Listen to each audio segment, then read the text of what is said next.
whereabouts in South America are you? Today we are in Colombia, Bogota. What? Okay, wow. What is it like there? It's it's crazy, and the fans here are great. I mean, all over South America, all of Latin America. It's like metal's like religion here, so the fans just go crazy. We had a really early day today, so we're all running on like 1 hour's sleep. But I think this is my makeup from last night, actually. I love it. You look fantastic. That's how you know I, it's good makeup and it can last. so But we're still Colombia's going. Colombia's interesting because I just realized that, other than movies and, action movies and whatnot that might be set there, you kind of only really know, maybe the danger or the crime or something that can happen in a part of that. What are some of if you were to look out the window right now, what are the things that would strike you? What are the things that Well, I mean, every building is surrounded by metal bars, so if that tells you anything about the area that you're in. But I mean, you have that all over the world. You just know the streets not to go down and stuff like that. yeah, yeah. Just do whatever your tour manager says. Pretty much, yeah. He's like the Pied Piper. We just follow him. So what I thought I'd do, Courtney, is I thought I would do an entire interview without mentioning the fact that you're an all-girl metal band. What do you think? That's, Could that be a new crazy thing for you? you know what? I completely forgot that we are one. No, no, no. Yeah, yeah, Oh, we I get know.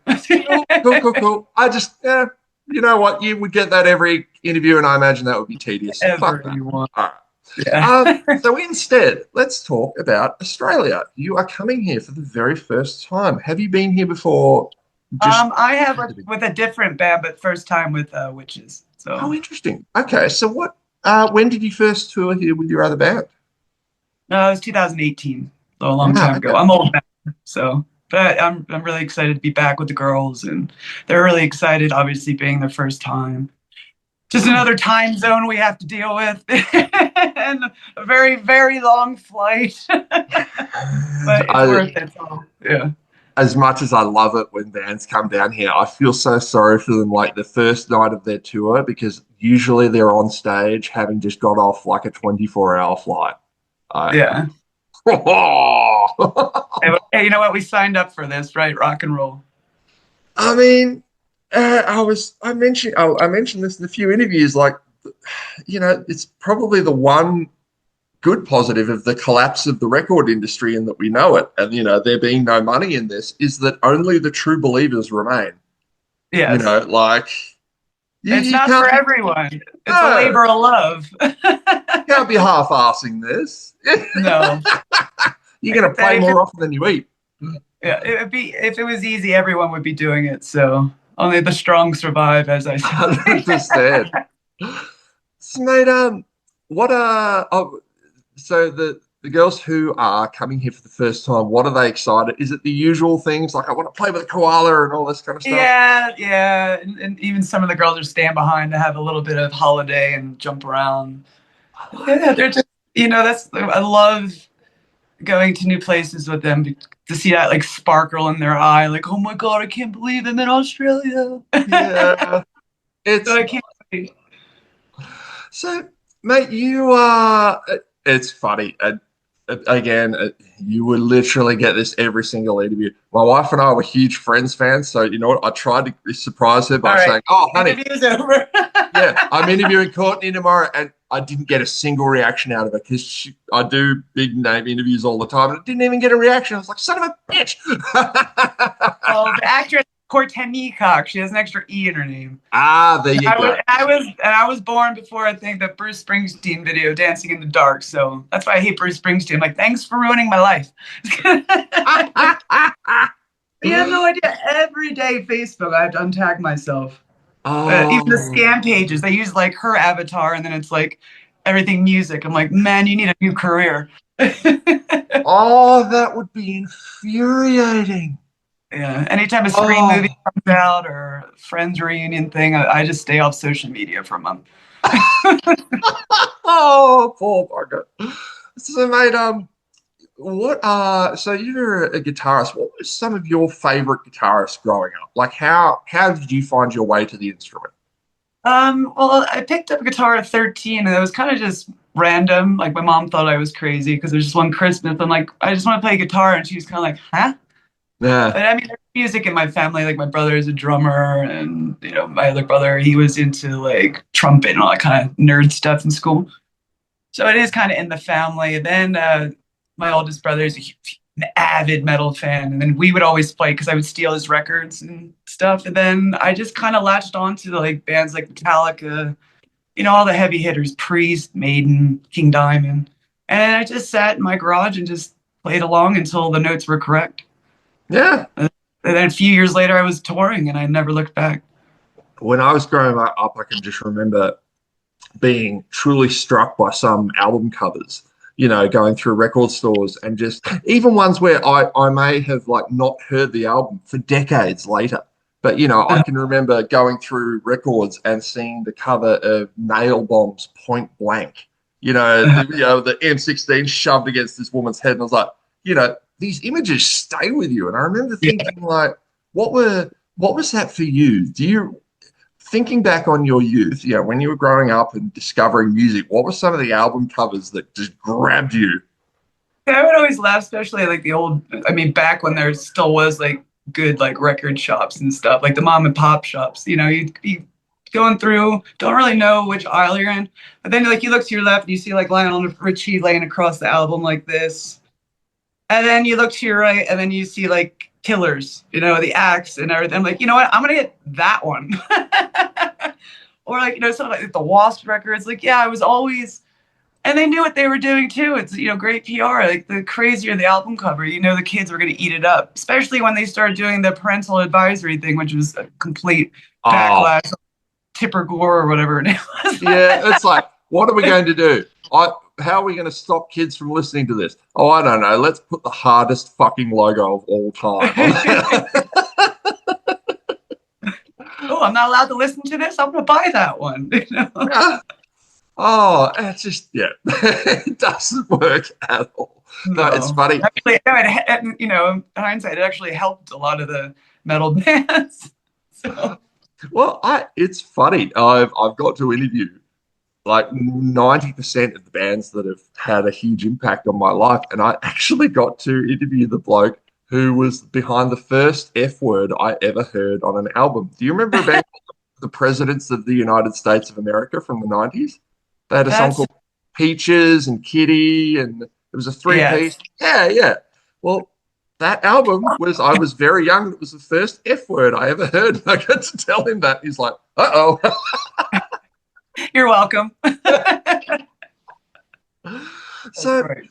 oh, here's one that'll get us some clicks. What do you see as the kings and queens of metal? I hate questions like this. I know. I had it It's too, but like we got to get it. We've say got the to get wrong, clicks.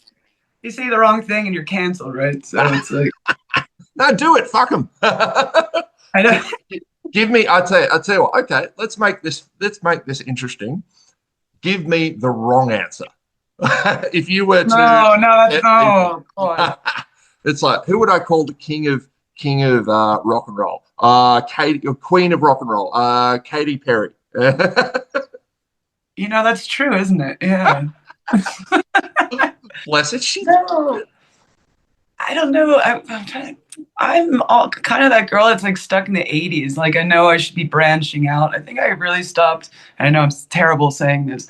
Kind of stopped like really branching out into the new stuff. I think like mid 2000s. So then it was just kind of, in my personal opinion, music kind of just got a little too perfect and cookie cutter. So I it got was that really hard. impression from when I saw a live video of you, and I'm like, ah, yeah. I looked at you guys. I'm like, oh, I know what kind of music you Yeah. like. Yeah. Love the golden era, the metal, like the priests and stuff like that. So that's the sound I always just gravitate towards. And I know people be like, "Oh, get out of the '80s, it's over." But there's just something about that music that just hits here, man. And it never gets old for me. I can listen to the same album literally over and over again every day and still get excited like the first time I've ever heard it. But Mm, I know with the terrible and good thing, which is known as Spotify. I know it hmm. sucks and good at the same time because you do get to discover a lot of bands you would never even, come across.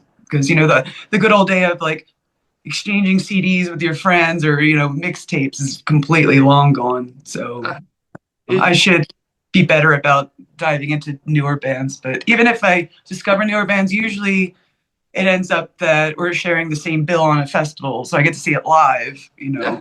So Oh, mate, it's amazing you said that because I'm literally like 11 minutes ago, I was just talking with a Dutch kind of hardcore band called Ancestral Sin about exactly that thing, Spotify and tape trading, and how I was saying that as much as it sucks, as much as we all wish Spotify paid better and whatnot, the one good thing about that is that it's like tape trading on steroids. A yes, kid growing up these days has the entire access to pretty much all of recorded music on this thing. yeah, no, it's crazy. I What? had no idea what it was like to take a pencil and rewind your cassette tape. Yeah. But the cool thing about that is that these kids can grow up with these amazingly disparate influences Yeah, and they're going to be able to take music in just these incredible, and we're going to come out with a lot of crap, but we're also going to come out with a lot of good stuff as well. And all this really weird, brilliant, and occasion or crappy ideas that are coming off SoundCloud, like mumble yeah. rap and all this weird stuff. And I'm like, go do it, push it You harder. never Like, know. It could inspire something that you never thought would come out of you. It's like more colors on your palette to paint with, like that kind of thing. Like I listen to everything. A good song is a good song, and I don't care which genre it is. Like I just try to find inspiration in anything that really, resonates with me. And good songwriting is good songwriting. yeah, 100%. So, as someone who has, you've been around the block for a bit and played many, many shows, what are some of the strangest things that you've seen happening on stage? Like while you're in the middle of playing a song, you look down and go, like, what the fuck? Oh, I kind of have that like every night, to be honest. But and usually it's just me looking in a mirror for the back of the house. Oh, the rare self-burn, Look, Courtney. look at this bit. um, I know it's just I love watching the crowd because one, like our adrenaline comes from their adrenaline, Mm. and sometimes we even be playing like a more mellow type of song, and then there's this crazy mosh pit going on, and we're kind of just like whatever. It's just like nothing too crazy. You get the occasional like pair of underwear on stage, Boys or random girls only? hats being thrown at you, and flags and stuff. It's all good fun. Is it boys or girls undies? Not more I would think it's about even. than. Yeah. Do you No, guys have much of a lesbian following? Do you get a lot of, you know? I know I did promise we weren't going to go for that angle, but I was just that just had me curious. you froze for a second. Can you repeat Sorry, mate. that? Do you okay, you got me back. We're back. Yeah. Yeah, that just got me thinking. Like, do you guys? And I apologize. I know I said I wasn't going to go this angle, but do you have much of a lesbian following at all, or have you had some people just looking up to you, going, "Fuck yeah, these chicks." I mean, literally, our fan base is amazing.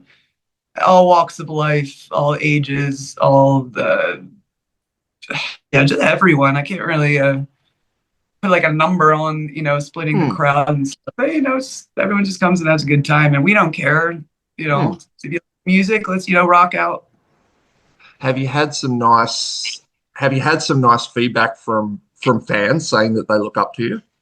Yeah, especially the younger kids. There's just even musicians in the crowd, and then obviously women. Ranging from little teenagers into later adults that are just, always wanted to pick up a guitar or drums or sing. It's very inspirational to them, and also Yeah. brings us joy and stuff like, wow, we're actually making a difference, that kind of thing. But Yeah. we just really love what we do, and we deal with the traveling and the lack of sleep, but that's why you have good makeup. That's Uh, it. because it's just what we do, and I wouldn't trade it for the world. 100%. There's a good one. What are your touring survival tips? I mean, when you're going through it and you're exhausted, like how do you keep your head above water outfit on tour? Coffee. Yeah. Hey, Yeah, well, man. back in the day when I started touring, I was, that kid with the sparkle in their eye that wanted to do all the tour stuff and go here and there, everywhere. And then as I got older, I really discovered the importance of sleep and, trying to stay healthy on the road and stuff because it can get really bad if, you're on these long tours and you're not, fit mentally, physically, it can really tear you down and you can get really, really sick, like hospital sick. So over the years, I've learned what my body really needs. So right now it's sleep and coffee. Yeah. Oh, I love that when everyone's like, "Oh, what do you plan on? Hey, what do you plan on doing when you get to my city?" And it's like, "Oh, I don't know. Maybe trying to get 2 hours of sleep on behind a road case." Like, Maybe shower. yeah, maybe. Can I wash my undies once? I Yeah. There's an Australian, this very long running Australian punk band called the Hard-Ons. Great name. And the Ray Arm, bass player, told me I asked him that question about touring survival things, and he gave me this blow by blow thing of how to wash your underpants in a hotel room. And I was crying with laughter by the end. It's just, Good oh, old God. hand wash. Yes. Yeah, that hand wash and the ring, and then you're hanging it. You're doing the Chinese laundry thing all across your. Yeah. Oh, sorry, I Oh, don't mean to be rude, but I think we are getting close to. oh, are we only on a 20 minute block? Easy, no worries, Courtney. I'll let you go, mate. Thank you for your time. It's been wonderful to meet you, and mate, enjoy yourself. But you're coming out. Are you coming out to one of the shows? Fuck yeah, I'll be there. Which one? I'll be in Brisbane.